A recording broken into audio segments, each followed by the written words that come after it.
आज Doubtnut app download करें। Doubtnut पर अपने सभी गणित, रसायन विज्ञान, भौतिक विज्ञान और जीव विज्ञान के डाउट्स का करो सफाया।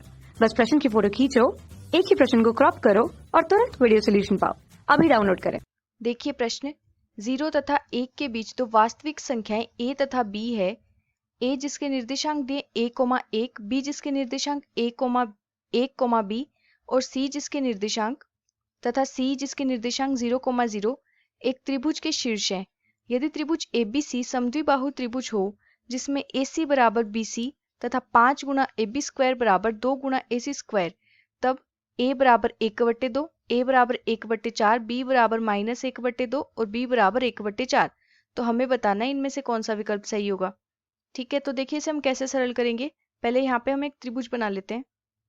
देखिए ये हमारे पास एक त्रिभुज है जिसमें शीर्ष A के निर्देशांक दिए हुए a,1, शीर्ष B के निर्देशांक दिए 1,b और यहाँ पे शीर्ष C के निर्देशांक हमें दिए 0,0। ठीक है, त्रिभुज हमें कैसा दिया हुआ? समद्विबाहु त्रिभुज। त्रिभुज ABC कैसा त्रिभुज है? समद्विबाहु त्रिभुज। समद्विबाहु त्रिभुज कैसा होता है? जिसकी दो भुजाएं समान होती है। और हमें यहाँ पे दिया हुआ है AC बराबर BC। ये दो भुजाएं कैसी है? समान है। ठीक है, और एक हमें ये दिया हुआ है 5AB स्क्वायर।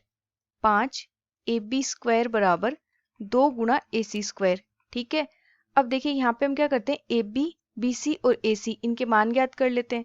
तो AB क्या आ जाएगा? यहाँ से दूरी का सूत्र का प्रयोग करेंगे तो AB हमारे पास क्या आ जाएगा? देखो, रूट A-1 का वर्ग प्लस 1 माइनस B का वर्ग। ठीक है, इसी तरह से BC क्या आ जाएगा?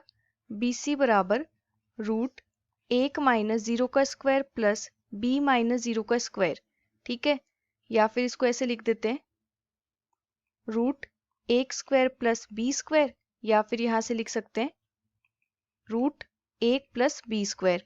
ठीक है, अब इसी तरह से AC ज्ञात कर लेते हैं। तो AC क्या आ जाएगा? रूट, और यहाँ पे इसके निर्देशांक, इसके 1,1 है, इसके 0,0 है, तो यहाँ से आ जाएगा a स्क्वायर प्लस 1। ठीक है, अब हमें यहाँ पे प्रश्न में ये दिया हुआ है AC बराबर BC। तो AC और BC अगर दोनों बराबर है तो यहाँ से हम क्या लिख सकते हैं, चूंकि AC बराबर BC तो इन दोनों मान को अगर बराबर रखेंगे तो क्या आएगा? अतः रूट A स्क्वायर प्लस 1 बराबर रूट 1 प्लस B स्क्वायर। तो यहाँ से हम क्या देख सकते हैं, अगर दोनों ओर वर्क कर दें तो A स्क्वायर प्लस 1 बराबर 1 प्लस B स्क्वायर। तो यहाँ से आ जाएगा A स्क्वायर बराबर B स्क्वायर, अर्थात A बराबर B। अब हमें देखिए क्या दिया हुआ है, 5 गुना AB स्क्वायर बराबर 2 गुना AC स्क्वायर। तो यहाँ पे ये मान रखते हैं, अतः 5 गुना AB स्क्वायर बराबर 2 गुना AC स्क्वायर। तो AB का मान हमारे पास क्या है? रूट A माइनस 1 का स्क्वायर प्लस 1 माइनस B का स्क्वायर, और B की जगह A रख देंगे क्योंकि A और B बराबर है। तो यहाँ से क्या लिखेंगे, अतः 5 गुना, और यहाँ पे आ जाएगा रूट 1 A माइनस 1 का वर्ग प्लस 1 माइनस 1 का वर्ग और इसका वर्ग। ठीक है, यहाँ से बराबर 2 गुना AC का मान हमारे पास क्या है? देखिए AC हमारे पास है रूट A स्क्वायर प्लस 1, तो यह आ जाएगा रूट A स्क्वायर प्लस 1 और इसका वर्ग। ठीक है, अब यहाँ पे वर्ग है और वर्गमूल है, तो वर्गमूल से वर्ग कैंसिल, तो मान क्या आ जाएगा? 5 गुना A माइनस 1 का वर्ग। ठीक है, और यहाँ पे कोष्टक है, प्लस 1 माइनस 1 का वर्ग, 1 माइनस 1 का वर्ग बराबर 2 गुना A स्क्वायर प्लस 1। ठीक है, अब इसे सरल कर लेते हैं, तो 5 गुना, यहाँ पे वर्ग कर देंगे तो A square plus 1 minus 2 Guna A plus इसका वर्ग करेंगे तो 1 plus A square minus 2 Guna A बराबर 2 गुना A स्क्वायर प्लस 2। ठीक है, ये मान आ गया बराबर, अब यहाँ से क्या आ जाएगा? देखो 5 और A square plus A square 2A square minus 2A तो माइनस का 4A, 1 और 1 2 बराबर 2A स्क्वायर प्लस 2।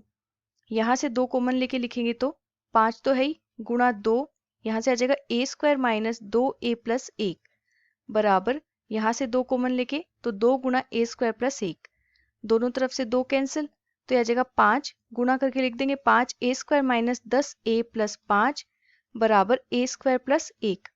ठीक है, अब यहाँ से क्या आ जाएगा? 5A square minus 10A plus 5 और ये माइनस का A स्क्वायर माइनस 1 बराबर 0। ठीक है, तो यहाँ से 5 में से 1 माइनस करेंगे तो 4A स्क्वायर माइनस, यहाँ पे आ जाएगा 10A, और फिर 5 में से 1 माइनस करेंगे तो 4, तो प्लस का 4 बराबर 0। ठीक है, अब यहाँ पे क्या करते हैं, देखो इसको ऐसे लिख सकते हैं 4a² माइनस, इसे हम ऐसे लिख सकते हैं माइनस का 8a माइनस का 2a प्लस 4 बराबर 0। ठीक है, तो यहाँ पे तो हम क्या करते हैं 4a को कॉमन ले लेते हैं, तो 4a गुणा यहाँ पे क्या आ जाएगा a माइनस 2 माइनस यहाँ पे 2 कॉमन ले लेते हैं तो a माइनस 2 बराबर 0। अब यहाँ से a माइनस 2 कॉमन आ जाएगा तो a माइनस 2 गुणा 4 a माइनस 2 बराबर 0। तो हमारे पास a के मान क्या आ गए, a बराबर 2 और एक यहाँ से क्या आ जाएगा a बराबर 2/4 अर्थात 1/2। अब हमें देखिए प्रश्न में क्या दिया हुआ है कि ये जो संख्याएं हैं a और b ये 0 और 1 के बीच है। अगर ये संख्याएं 0 और 1 के बीच है तो इसका मतलब यहाँ से हमारे पास ये मान संभव नहीं है, a बराबर 2 तो हो नहीं सकता। ठीक है, क्योंकि a और b हमें जो संख्याएं दी हुई है ये 0 और 1 के बीच दी हुई है, तो इसका मतलब ये 2 तो संभव नहीं है। तो इसका मतलब यहाँ से क्या आ गया a बराबर 1/2 और a और b दोनों कैसी हैं, बराबर है। अभी हमने यहाँ पे ज्ञात किया था a और b संख्याएं दोनों बराबर है। ठीक है, तो यहाँ से b का मान भी क्या आ जाएगा, b बराबर 1/2। तो a भी 1/2 है और b भी 1/2 है। तो यहाँ से अगर विकल्प देखें तो देखिए पहले विकल्प में दिया है a बराबर 1/2, ये सही हो जाएगा और बाकी के तीनों गलत है क्योंकि दूसरे विकल्प में दिया 1/4 जबकि a का मान 1/2 है। तीसरे विकल्प में b का मान -1/2 दिया है जबकि b और a बराबर है। चौथे विकल्प में 1/4 दिया b का मान जबकि 1/2 है। तो यहाँ से पहले विकल्प में दिया 1/2 तो पहला विकल्प सही हो जाएगा। धन्यवाद। कक्षा 6 से 12वीं से लेकर नीट, IIT, JEE वो एडवांस के लेवल तक 1 करोड़ से ज्यादा छात्रों का भरोसा। आज ही डाउनलोड करें डाउटनेट ऐप या व्हाट्सएप करें अपने सारे डाउट्स 8400 400 400 पर।